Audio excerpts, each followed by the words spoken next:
Seychelles is one of the best places in the world to encounter the planet's greatest shark. At certain times every year, the whale sharks arrive in substantial numbers in the warm, clear waters of the islands. The peak season for whale shark around Seychelles is between August and November. It's the biggest fish in the world, heavier than a bus, longer than a truck. Yet although the whale shark is the ocean's biggest shark, even today we know virtually nothing about their secret lives. Where do they come from? Where do they go? Why do they arrive here so predictably at the same time and in such numbers each and every year? We have no idea. It's one of nature's greatest unsolved puzzles. But advances in satellite technology are now on the verge of disclosing the secrets of these ocean giants. It's one of nature's strangest anomalies that some of the planet's greatest and hugest creatures exist solely by feeding on the tiniest. These giants don't feed on fish. Instead, they survive on a diet of plankton, the smallest part of the oceanic food chain. Plankton is a nutritious soup of tiny living creatures, both animal and plant, constantly feeding on one another.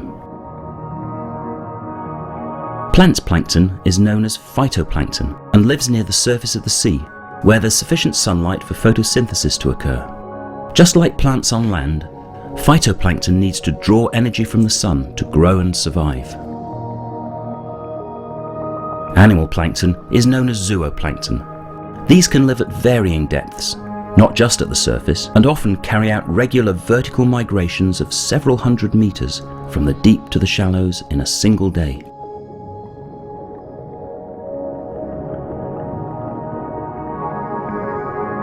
Whale shark will be found feeding in areas of high concentrations of specific types of plankton. The shark's gill rakers filter the plankton from the sea like a sieve, and the remaining water is washed out through the fish's gills. A full-grown adult whale shark, when feeding, can filter 1.5 million litres of seawater every hour. That's the equivalent of an Olympic-sized swimming pool. And although to human eyes there's nothing to see in the water, the sharks strain huge amounts of nutritious plankton from every mouthful that they filter.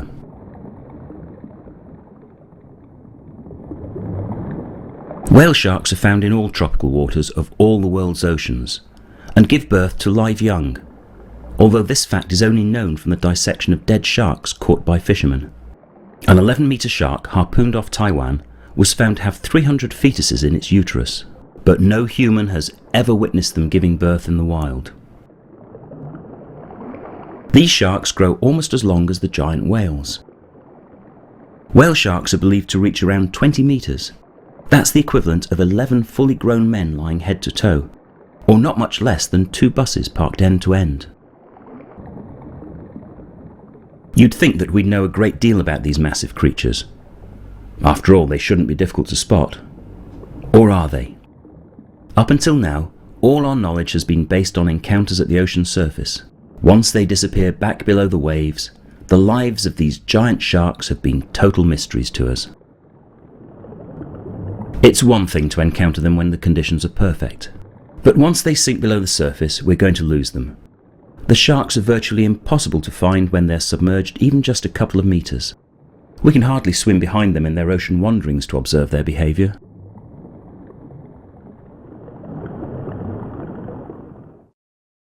So a research project started in Seychelles to try and solve the mysteries.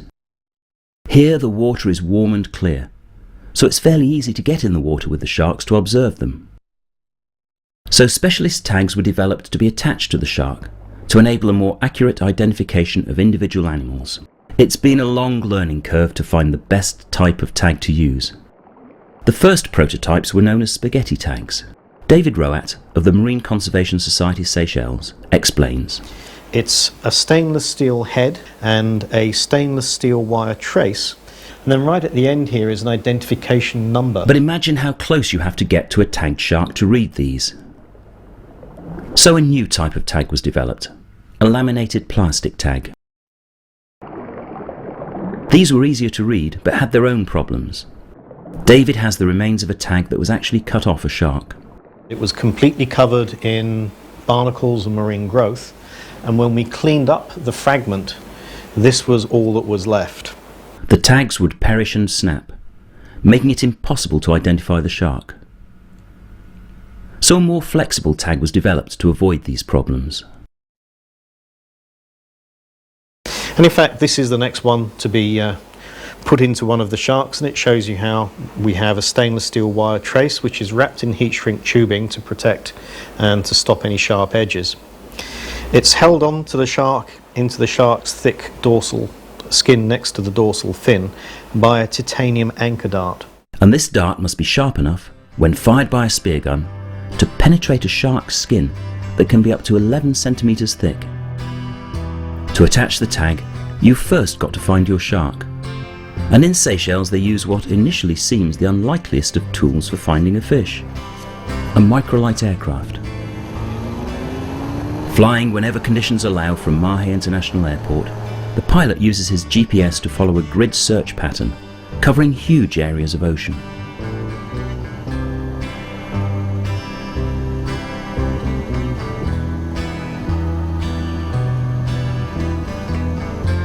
What at first appears from the air to be a shark turns out to be a school of fish close to the surface. Every observation is recorded, even though it's not so easy writing with one hand and flying a microlight with the other.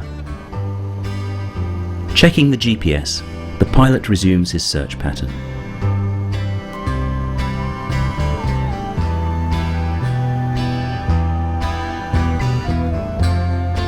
And then below, a group of whale shark feeding at the surface.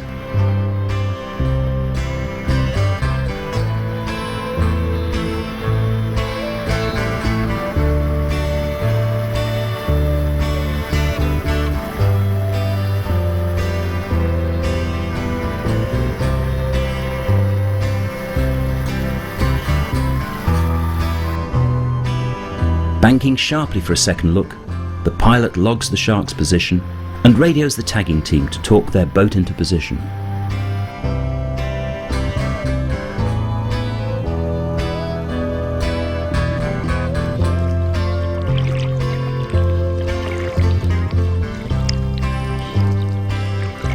The team's first mission is to check whether the shark is already tagged, and if not, then to attach one of the current year's quota of tags. Snorkel to the shark and attach the tag, always on the left side, just below the dorsal fin. The sharks seem untroubled by the dart, a mere pinprick to this huge fish. And the tags are easy to read, provided somebody actually sees the shark again.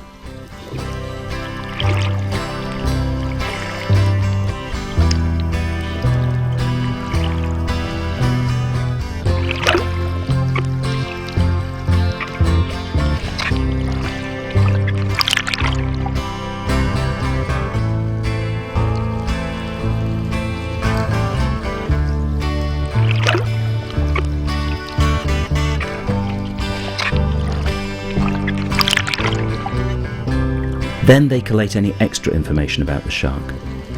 They measure the size of the dorsal fin, record the shark's behaviour, note any scars or other distinguishing features, and, of course, take the opportunity of photographing the shark. One of the snorkelers will also dive below it to check its sex, which has produced intriguing information. These observations have shown that almost 90% of the sharks spotted in Seychelles are males, and none much bigger than 7 metres in length. So these are young adults that have obviously come inshore to feed rather than to mate. But why are the young males here so close inshore? Yet the larger adults and females are thought to remain far offshore during these annual aggregations. It's another mystery to which we don't yet know the answer.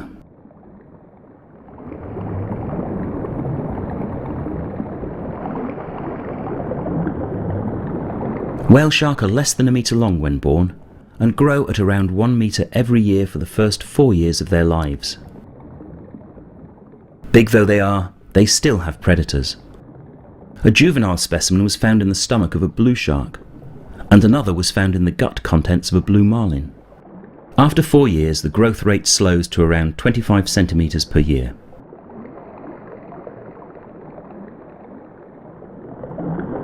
The biggest whale shark ever caught was 18 metres long, weighed 34 tonnes, and was estimated to be 100 years old. And it's believed that whale shark can live for as long as 140 years. So the males aggregating in Seychelles are just teenagers.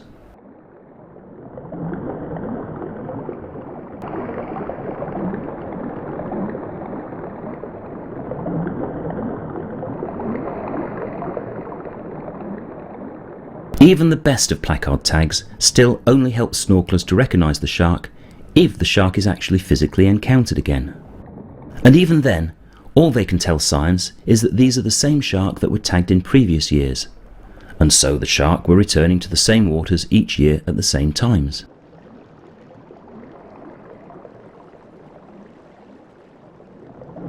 But the lives of the shark when they were out of sight still remained a total mystery.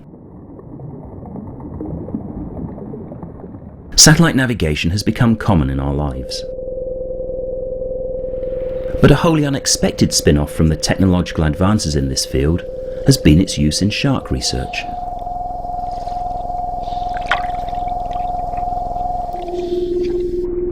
The increasing accessibility of satellite communications, linked with email, has revolutionized research into these ocean giants and opened a window through which scientists can peer to uncover the secret lives of the planet's greatest fish.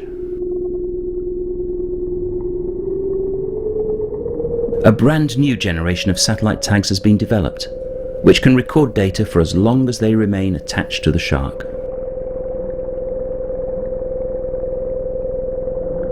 After a preset period, an electrical discharge melts the copper wires holding them to the shark, and they float to the surface, transmitting their data to satellites passing overhead, and so on to the scientists. The scientist actually receives this in email format, a whole stream of encrypted data that they must decipher and analyse to extract from it information telling where the shark has been, how deep it's dived, and a host of other factors that build into the jigsaw puzzle of the shark's life. We do now virtually travel with the shark 24 hours a day, 7 days a week, all the time collating information about its every move. David Rowett and his team were quick to seize on the new technology and have been attaching satellite tags to sharks as part of their research. And the emails that the Seychelles team have received from their tagged whale shark have produced intriguing data. After aggregating every year in Seychelles waters, the sharks scatter in every direction for reasons that science has yet to decipher. The sharks are clearly creatures of habit. Of the whale shark identified in Seychelles, up to a quarter of those tagged are seen there again the following year. And it could well be a much higher proportion that actually return each year, as many may return but simply not be spotted. But where do they go when they're not in Seychelles?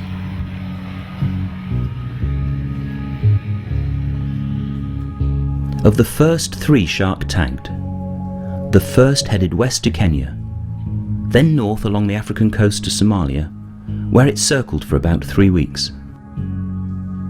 The second headed southwest, ending up on the East African coast near Zanzibar.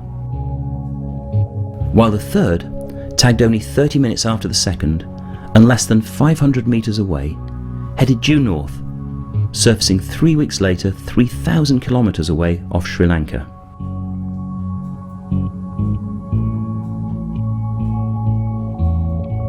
And it's when they carry out these massive ocean journeys that danger arises.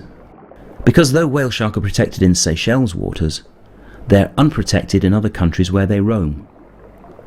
And whale sharks swimming at the surface are easy and valuable prizes. Whale shark are hunted in many of the regions where they're found, particularly in Southeast Asia, where for fishermen catching a whale shark's like winning the lottery. First, the huge dorsal, pectoral and tail fins are hacked off.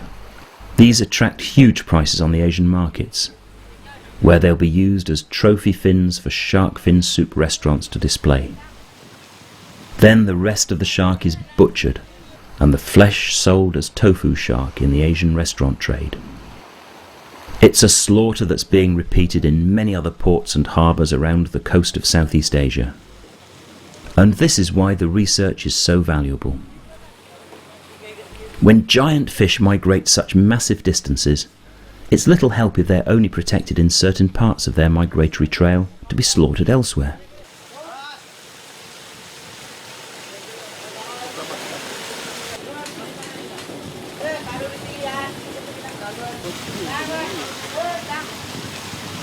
Wait. There it is. Right next to us. Go. In some countries, like Australia and Seychelles, whale shark are protected and are a valuable tourist attraction. In other countries, they're hunted, either for their fins alone or also for their meat and the oil from their livers.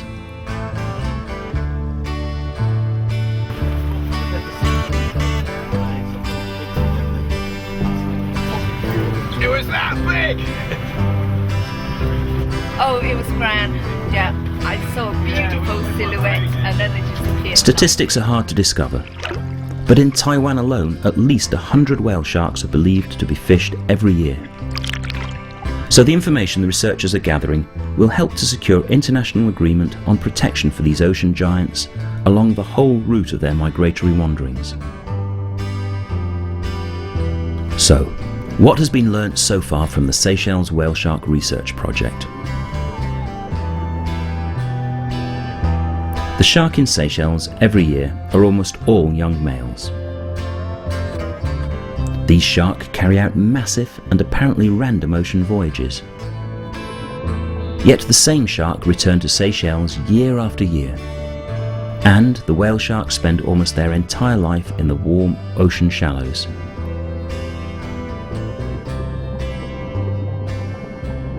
No one has any clear idea how many whale sharks still survive in our oceans. But scientists all agree that the numbers are declining and their populations are threatened. While they may live for 150 years, they only reach sexual maturity at around 30 years old. So a large proportion of the sharks taken by fishermen have not reached sexual maturity. And no species can survive if its young don't get the chance to reproduce.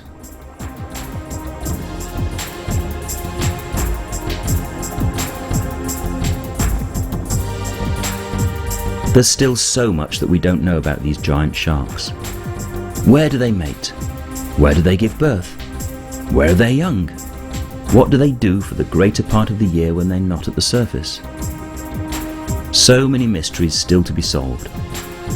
And yet the numbers of whale shark are declining every year. So many questions still to be answered.